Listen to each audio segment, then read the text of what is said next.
Y'all, we ran into some technical difficulties today, so here's a little throwback of us discussing the alleged leaked documents from the government revealing the truth about Tic Tac UFOs. UFOs are everywhere. They're all over our skies, and every day we're trying to figure out what they are. From the fakes to the real ones to the man-made reproductions of these alien crafts, we want more details. We need to know what's happening in our airspace, and are we safe? Well, now a whistleblower has come out to tell us the truth from the depths of the Bijlo aerospace program. This whistleblower tells us the truth about orb-like UFOs, Tic Tac UFOs, Lou Elizondo and why he got caught up in that nonsense, Jeremy Corbell and what he's doing, and so much more. And as I said earlier, it's backed up by documentation. A lot of the things that you may hear and see today may sound unbelievable and like fan fiction or LARPing, but researchers are already on it and people are digging into the Freedom of Information Act archives, CIA archives, any contractual archives. And like for one, John Greenwald Jr. already started looking into the contracts you're going to see today and compare them against former Freedom of Information Act releases and current ones, recent ones that came out. This is starting to look like the real thing. We have to jump right into this leak because this person posted this and immediately their account was deleted, their social media is gone, and they are trying to take this post down, so we're reading it together. I was a private contractor for various Department of Defense agencies. I'm speaking now because this shit has gone too far off the deep end. I will provide some evidence.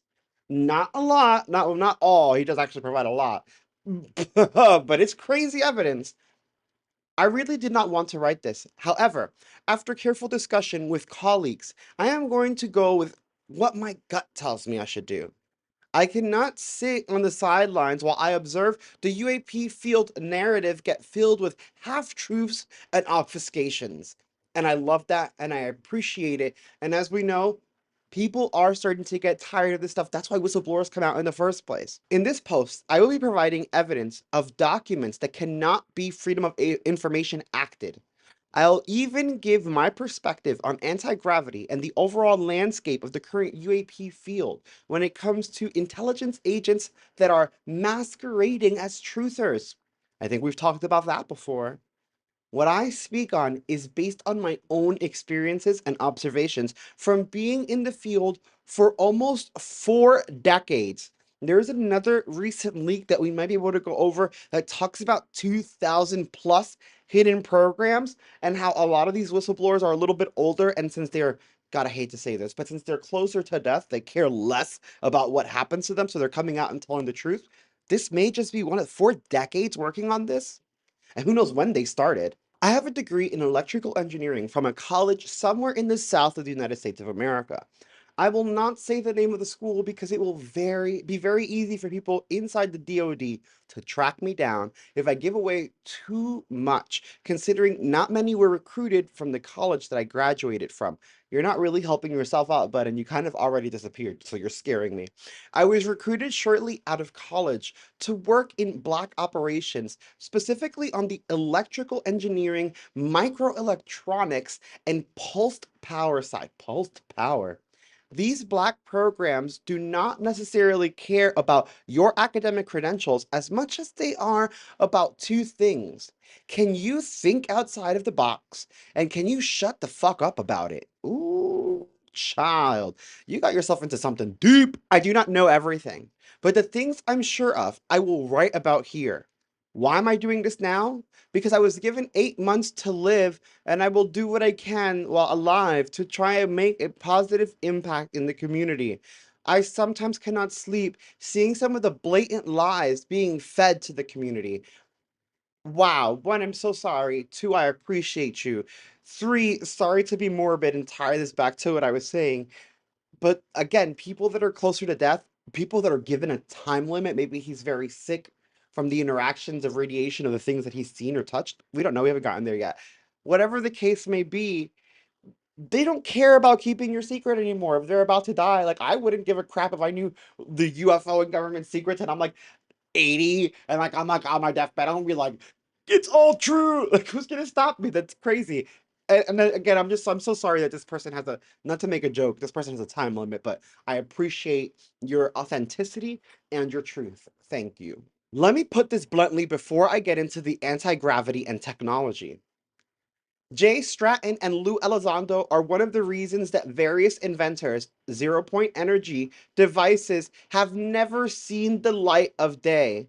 Interesting. So several inventors have created zero-point energy and they've never seen the light of day, and maybe those inventors have disappeared because we've seen those stories before. And the people responsible are Jay Stratton and Lou Elizondo. Don't be mad at me when I question these people. They have been personally responsible for destroying careers, families, and mental well-being of various physicists and engineers over many decades. I almost thought physician. I was like, what? Lou used to be a counter-intel agent, something we already knew, for more than one WUSAP waived unacknowledged special access program and did not get involved in the subject by chance. He and Stratton were involved long before the whole AA-TIP, AAWSAP saga. God, these acronyms. That said, he does say Lou is not a bad person at heart, but it makes you wonder why he has done what he's done in order to destroy others. I know many of you may judge this statement and think that I am defending him. I mean, it felt like you were kind of destroying him, but okay. But there are many good things that he has done in this field as well that many people likely will never know about. With that said, he is definitely compromised in terms of putting USA NAT SEC above all else. And that is a concern at this point. It is a concern because the Department of Defense has long been infiltrated with warmongers and profiteering cranks that want to keep all of the tech and knowledge silent for the sake of their own self-preservation. I gave him the benefit of the doubt at first, but this is getting to the point of blatant stupidity. To a very small extent, I do not blame them. However, to hide this from humanity is becoming more of a curse than anything else. People have the right to know. Jay Stratton, however, is a real scummy person. Don't get me started on the shit this guy has done to some of my colleagues. I have zero sympathy for that man. Sean Kirkpatrick is a pawn. He lies through his teeth like Ron Pandolfi has and does. To add, please do not ask me about Jack Sarfati. Am I saying these names right? He is considered a laughingstock to those involved in various programs. Also, there are just over 2,000 legacy programs. This is what we were talking about before. I had seen this in another post that people were talking about leaks and stuff. This 2,000 legacy program number has come up various times by various different people. If there are that many legacy programs and they've, they're older, so people are aging out of it, we're probably going to get more whistleblowers like this that are, God, I hate saying it again, near the end of their line and just kind of over all of the lies. There are just over 2,000 legacy programs working on reverse engineering unidentified aerial phenomenon. Hal Puthoff has recently said on Joe Rogan that we have more than 10 recovered craft in the USA. The number is in the hundreds at minimum. And it's interesting because this is true. I watched that interview twice. It's a long interview. I watched it twice because I was so fascinated. I want to make a video about it. It's just going to take a lot of cutting and clipping because, Joe Rogan's interviews are really long and we're not going to use the whole thing. Very interesting, though, and you should watch the whole thing, so check that out. Now on to Jeremy Corbell. Jeremy Corbell is a useful idiot in many cases. Some of what he releases is accurate, but when he says that us humans cannot replicate or understand any propulsion system the craft use, or whatever nonsense he spews, that is a blatant lie. I doubt he actually knows the truth, to be fair, so I do not believe that he is deliberately lying, but it is a lie. I love that he's just being honest. Like, when he was tearing down Lou, I was like, yeah, because I'm really mad at Lou right now. But then he's like, no, but to give him the benefit of the doubt, and like to Jeremy Corbell, like, he might not know. I like this because even though I am angry, I love to have the perspective because I thought like maybe they were lying to us on purpose. But like Jeremy Corbell, for example, he thinks he might not even know that he's lying. He might really believe what he's saying. As he said, he's a useful idiot in some cases. Now, the recent whistleblowers, David Grush, Jake Barba, Mark Herrera, are the real deal. I respect them and their efforts. Let me say now, please do not ask me about Immaculate Constellation because I know nothing of any of these alleged specified programs. I am an electrical engineer, not a spy. Ah, I love this dude. Perfect preface. I do electronics. I do electrical work. I do wiring. I'm not a spy. I'm not. This is not Black Widow. Calm down, okay? However, being in this field, you pick up tradecraft methods and learn how to run with the wolves, so to speak. Human beings, through both novel innovation and also through reverse engineering, not mutually exclusive, have mastered anti-gravity to a certain degree. When I say a certain degree, I mean operational craft that can leave our solar system. It sounds nuts, but it is the truth. Some have succeeded by means of pure human ingenuity, and others did it with the access of recovered UAP material. Now, I think this is really interesting, and I love this little section because we are often seeing these advanced technologies and crafts and we're like, oh my god, like that has to be extraterrestrial or reverse engineered, and no one takes into consideration the fact that maybe we can peak, maybe we can reach certain heights, we're just not told about it, right? But we go back, and depending on what you believe, right, we're not going to go into ancient aliens and the ancient astronaut theory, which is very fun, but as far as history says, we built the pyramids. That's like ridiculous. Even if you take the pyramids out, look at all the chapels and churches and mega structures that we've built throughout time. Like, we can do a lot of incredible things when we really put our minds to it. So I love that there is some human ingenuity in this, and I love that we can reach that level even if whatever it is that we're reverse engineering doesn't crash or drop off or do whatever it's doing. This level of mastery exceeds anything that even our most traditional secret .mil programs have. Booz Allen, Honeywell, Lockheed Martin, MITRE Corp, Raytheon, Boeing, etc. all have their own versions of various anti-gravity technologies. There's a difference between gravitational shielding, repulsion, and actually generating high-frequency gravitational waves, which totally makes sense because we are, well, according to modern understanding of public-facing information, we're unaware of how these gravity waves work. So I can see there being a difference between the gravitational shielding, which is possibly something we can use to alleviate the effects of gravity, versus making our own waves of gravity. That sounds more intense. The pursuit of Thomas Townsend Brown is exactly where people should be looking. Zero-point energy manipulation has to do with the EM vector potential. That is as far as I will go on that. I was involved in a project that utilized Tesla turbines, plasma toroid chambers, microwaves, crystals, extremely strong rotating magnets, and various other obtainable components that generated many kilowatts of gravitational waves, or gravitons, as some call it, in a private BAE lab. That's incredible. So we are making the gravitational waves?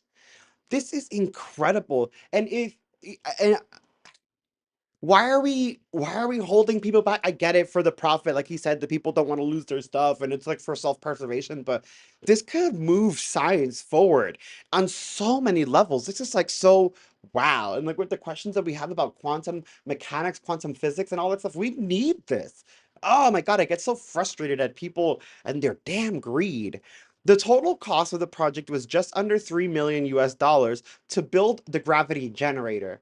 It can and has been done time and time again successfully. Gravitational waves are measured electromagnetically due to it being a consequence of the curvature of space-time itself. Makes sense. Very, very Einstein coded. Metamaterials are not needed to generate macroscopic proof of concept gravitational phenomenon. Plain and simple. You will notice in some of these files that I am showing that the Soviets coined the term called rotational gravitation and believed that rotating masses acted as emitters and receivers of gravitational waves. I am not going to argue with those in the comments that say it isn't possible. And I am not going to argue with idiots that don't know how to think outside of the box. My question of this, if the Soviets thought that it'd be worthy of experimental investigation, then why is that not being done here? Oh, wait. It is. It's just going to stay forever classified. Forever.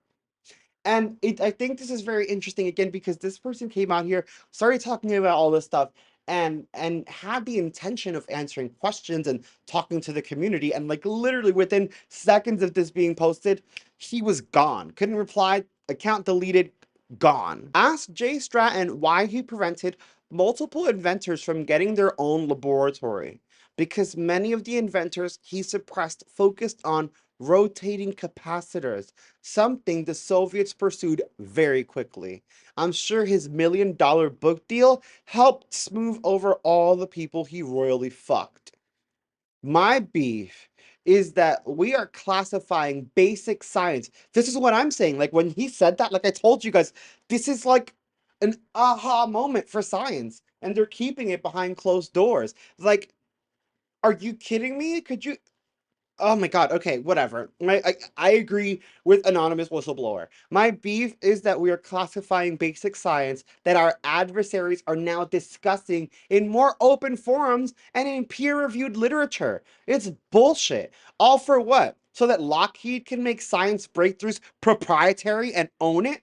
Which is crazy because they're not. Oh my God. That makes me so angry. How are you going to privatize and own scientific breakthroughs? Fucking assholes. The closest I have seen anyone in the public domain get to describing how technology works is Lieutenant Colonel Tom Bearden and a few others. The tough part of all this is taking the theory and applying it to practical experiment. Not many can bridge the divide, but a small, genius chunk of engineers and some theoretical physicists have. You want to know who real high-level gatekeepers of this stuff is? Admiral John Michael Mike McConnell. He currently works at Booz Allen, or at least that was the last I heard of his whereabouts. I realize now that being given a limited time on the planet makes you think about what should really matter. And I want the next generation to have a chance.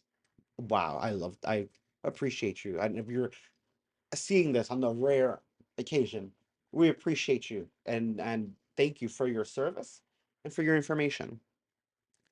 P.S. And this is something this I love this because I saw this in another leak. We're gonna try to go over. Tom DeLonge himself has said this. He's someone who's been gathering information for a while. People don't believe him because Blink 182 is like, you're a musician. He's been passionate about aliens since forever. And he said the Tic Tac UFOs are man-made and they have antennas. All of this is true, and there are pictures that came out today that prove that. The Tic Tac is ours, human. I worked on certain aspects of it personally. I am blown away by these allegations. And I really took them in and I was like, wow. Personally, I don't who's gonna this to fake this? Who's gonna take all this time to get into such detail? You'd have to already be a genius in like certain things to even get into this level of detail, and then to like say that you're dying. Like I genuinely believe this, and I'm kind of hurt that this person has a short amount of time to live because they were genuine enough to give us a little bit of the truth, knowing that a lot of people would be skeptical, and even with the level of detail provided, people still wouldn't believe. He provided documentation that should not be out to the public. And from what I can see online, the government and the private companies are actually very pissed about this. So it seems pretty legit. This is like huge. Why is it like so zoomed in? There we go. BAASS, the Bigelow Aerospace Advanced Space Studies Project Management Plan Overview Paper. And the first image that you see is a TR-3B, one of our man-made reverse engineered UAP crafts. Very interesting. Now I'm going to go through some of these. Some of this might be above my head and your heads and our heads. If there's any physicists or very smart people that, know the points where I get confused at, if I get confused, I haven't read this yet, please let us know in the comments. We appreciate any little bit of knowledge we can get. Thread 3 theory was based on the fact that Relativity shows that spinning masses can be sources and receivers of radiated power in the form of gravitational radiation flow. I'm assuming that's probably what they called the graviton waves prior. Research in this area was planned to be performed in the second half of 1991. Guys, this is like going way back. And performed in the Scientific and Consulting Center, Rhino. The plan was to carry out 4 series of controlled tests. 1. Check object's mass transformation effect during spinning. 2. Reveal connection between spinning masses via gravitational waves and or environmental disturbances. Golutva experiments on spinning motion translation in space vacuum were planned to be repeated at this stage. 3. Build models to implement projects by G.I. Shipov and A.F. Chernyov. I hope I'm saying that right. Based on Shipov's conclusion, it's possible to build new type of propulsive agents for spacecraft capable of moving from underwater through the air directly into space, because these spacecraft don't use material environment but physical vacuum as their basis. We're already starting to see this transmedium craft that we've been talking about being worked on by the government. This USO to UFO to go through the mountains to go into space. That's not even I mean, it probably came from extraterrestrial or NHI, but that's us. We have that. 4. Check theoretical models and identify coefficients which are part of basic gravitational equations. Note, attachment 7, not in BAAS's possession, is said to contain results discussions from the supposed experiments. Official science representatives viewed Rhino results to be favorable and determined the reviewed issues represent significant interest and research, which should definitely be continued. That's just 1 page. That's crazy. Oh, compiling of scientifically justified concepts to perform research and functional non-traditional propulsive agents, their interaction with surrounding environments, the origin and development of abnormal space phenomenon from radiation and functional physical fields. What? Wait, we don't even get the whole page of this. Oh God. Research of possible nature of origins of radiation, research of essence of non-traditional propulsive agents. Oh, this one's really interesting, and there's a lot to go in here, and some of the finer print is a little bit harder for me. Even with these glasses, I need to get a new prescription. So what I'm going to do for this particular page, I'm going to have this whole thing linked in the description, but you guys need to go through this page. This looks crazy. Elements of primary directions of research activities. This looks like it's just so much information, and it's breaking down essentially how we compartmentalize a lot of this information, which is insane. Oh, we have another. Okay, this is more. We can define the following features as common for all developed theories. A, they treat physical vacuum as physical material environment. B, they acknowledge that this environment has a complicated structure. C, they acknowledge Einstein's tensor field as extremely simplified case in static approximation. Simplified, Jesus. D, they acknowledge wave gravitational processes connected to active masses torsion. Okay, that's interesting. I mean, we kind of knew spin and mass. I mean, thank you, Einstein. But to say that Einstein's extremely simplified is insane. It experimentally confirmed theoretical conclusions on quantized gravitational phenomena, their discrete character made by G.V. Morozov, can be the utmost importance. According to the author, such discrete character explains experimental data dispersion on weight change during the spinning from 5% to 10% of the weight when similar samples are used. This can cause a necessity to perform an experiment using ring structures and not massive objects, which provide average diameter and mass characteristics. In a review of Rhino Center materials on rotational gravitation, Professor R. N. Kuzmin, PhD, Physics and Mathematics, states that Attachment 7, prepared by G.V. Morozov, has some food for theoreticians' brains, damn. And especially, it applies to the part where the author says about building bridges between gravitational, electromagnetic, weak and strong interactions. Official scientists or official science representatives, whatever that is, assessed G.I. Shibov's conclusion and correlation of translator motion and spinning motion in the environment as true and promising one. However, this very conclusion doesn't reveal any specific examples and calculations, and thus is just runs idle. What the flip flop? And then there's more to the page. Of course, he's just taking pictures of this stuff and trying to provide it, so we don't get even the full pages. And I wonder, my God. This I found very interesting. Figure 64, an electric field contour. In Vim or V over M for a half symmetry 10-meter metallic sphere with a 1-meter dielectric coating in decibels for 300 megahertz and 25 elements per wavelength. And I find this fascinating. So even some of the spheres are ours. Or maybe we worked on this model because obviously the planets are spherical and gravity and we spin. But this is insane. Look at how it's warping the field around it and how like this is, and I'm like looking at this and I'm blown away and I can see the warping and I have a basic understanding of like this level of science, but even I'm like, huh, this is so cool and just so like, how are we not sharing this with the world? Look at, we have the freaking, oh my God, what else are we doing? Oh God, progress on new BASS facilities. Let's see if we can zoom in and read this. During the month of June, Robert Bigelow, the BAAS as administrator, made substantial progress of two major real estate projects in line with the anticipated future of the Bigelow needs.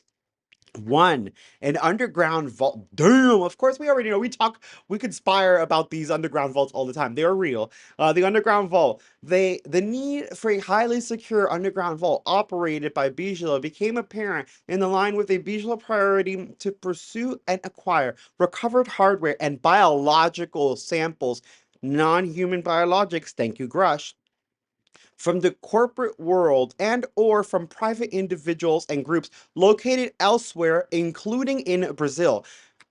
I want to leave a little note there and put a little pin, especially in Brazil. And then we talk about how South America and Latin America has a lot more UAP, UFO phenomenon than is made public. I get to see that through the Latin American algorithm. You guys might not get to see that. We talked about that in the previous video.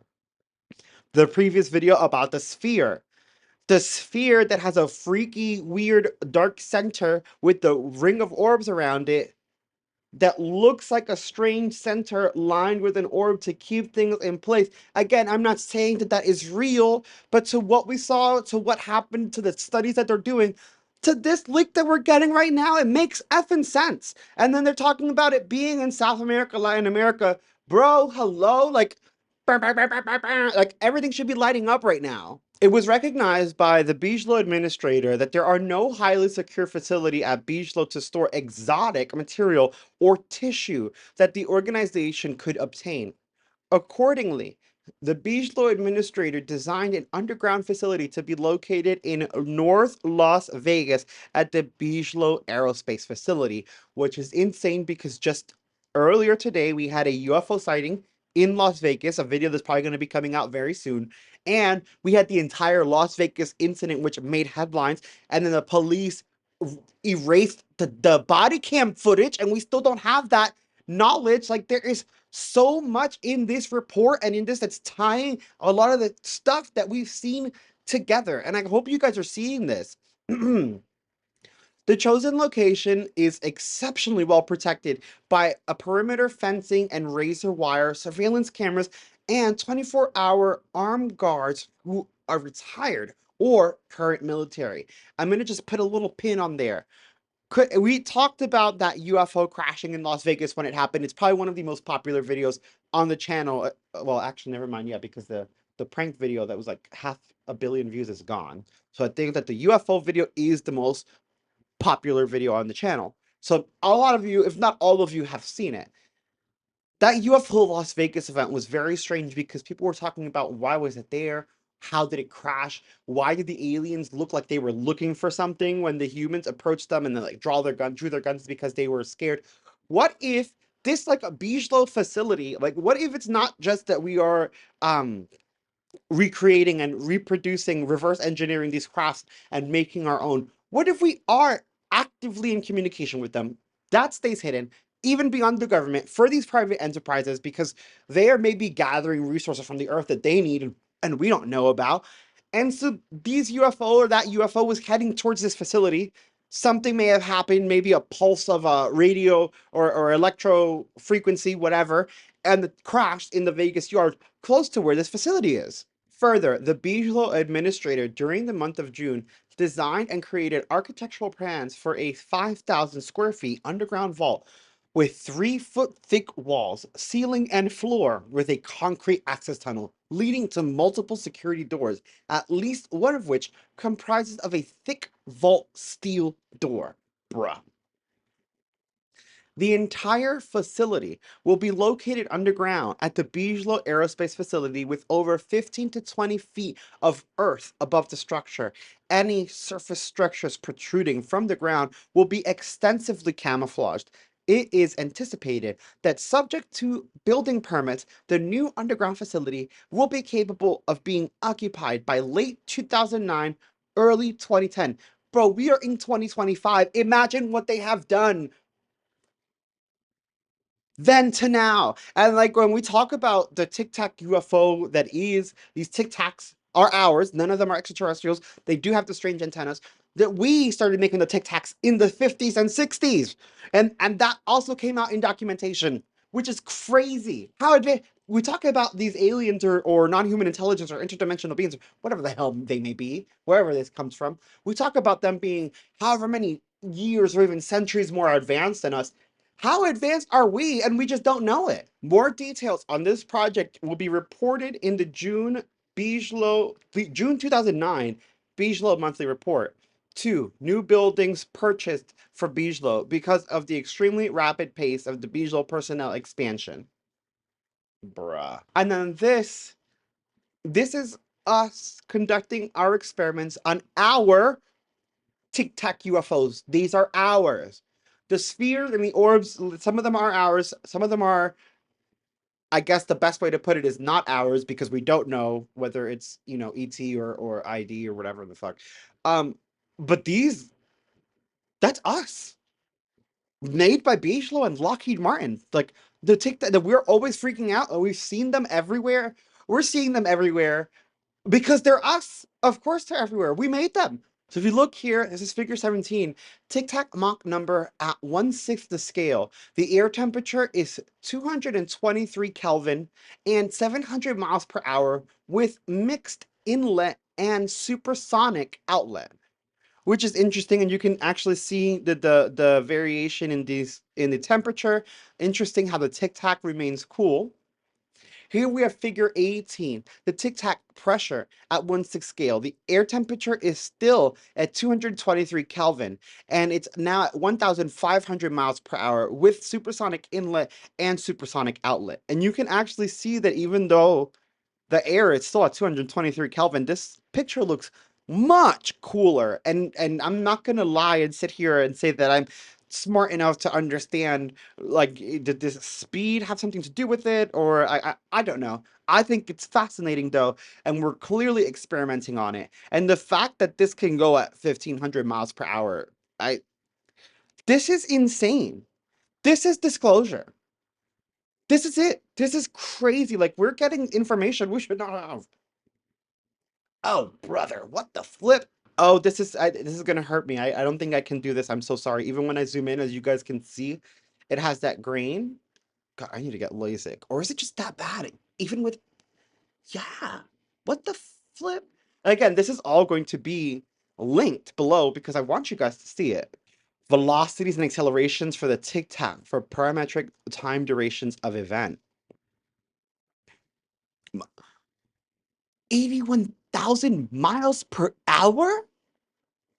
Is this for real? What the fuck? Could you imagine? That's crazy. Could you you would just God, we would be destroyed. That's insane. Oh my God. That's so cool. I'm so mad they're keeping all of this. What's this? We do the cylinders too?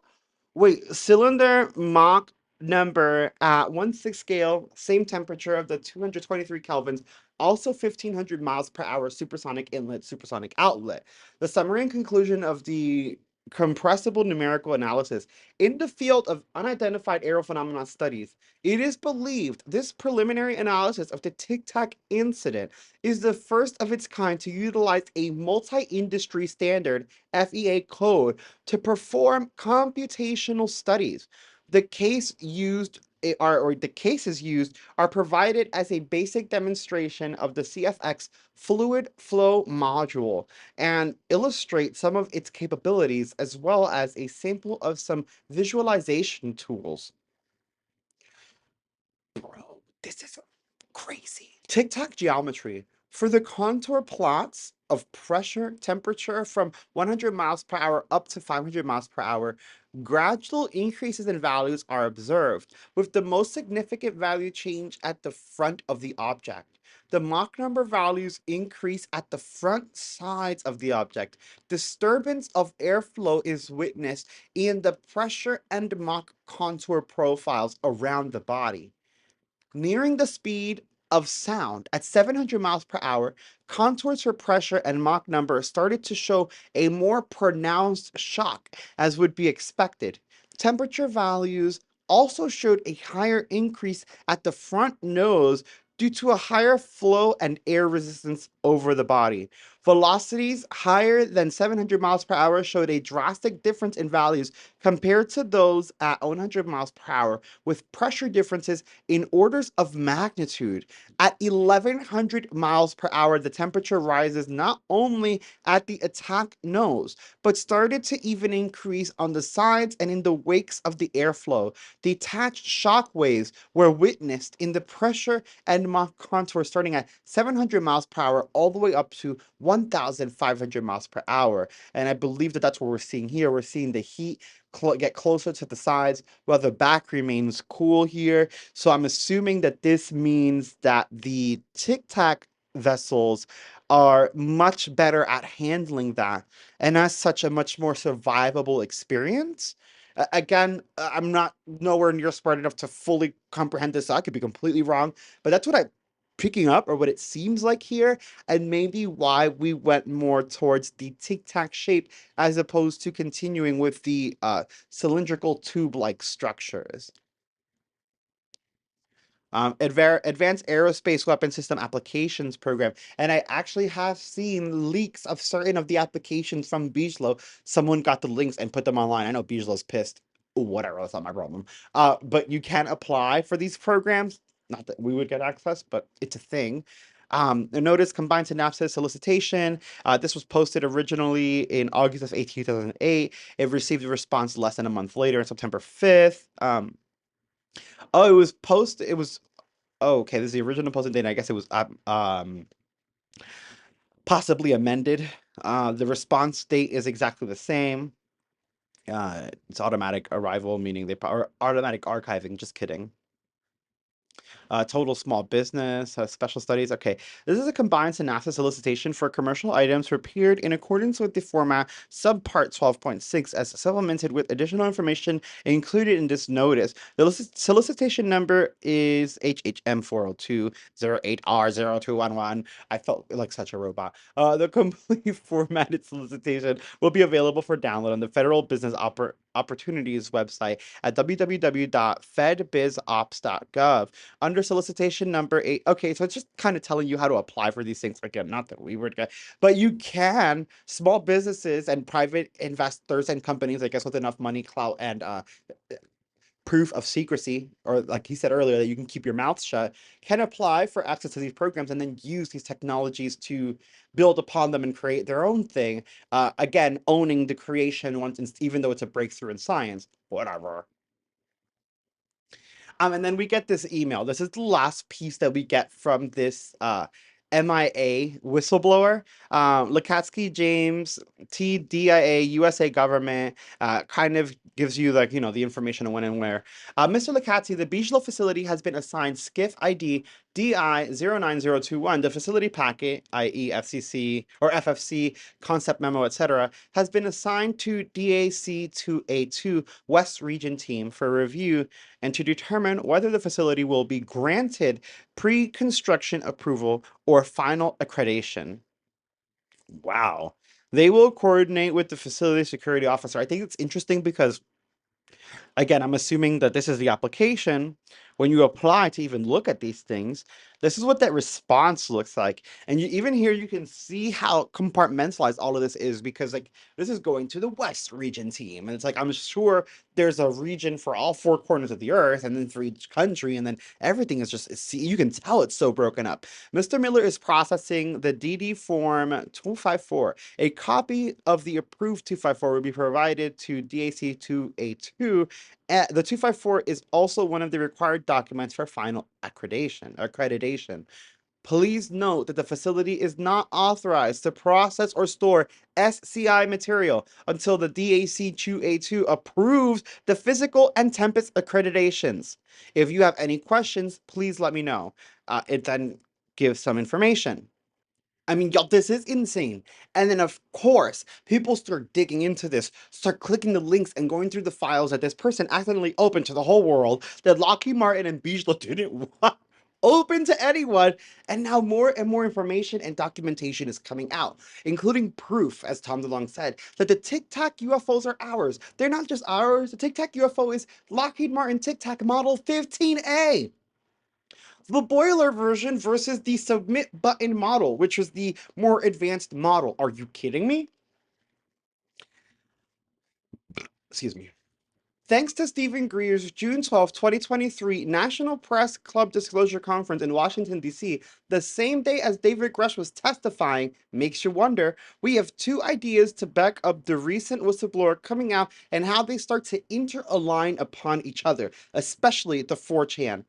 The freaking Tic Tac. The left is the boiler model, the early prototype from 1967, Lockheed Martin synthesized repro craft. The right is Mark 7. So think of how many we've been making, aka the submit button model, 2004, from the famous Tic Tac sighting. They are ours. They do have the antennas. The old ones were more on the top, while the new ones have that weird whoop whoop at the bottom. We've seen this on a few of the UFO images and UFO videos. When you see those antennas on the Tic Tacs, those are ours. Those are man-made from Earth, anti-gravity UFO, spacecraft. They're spacecrafts.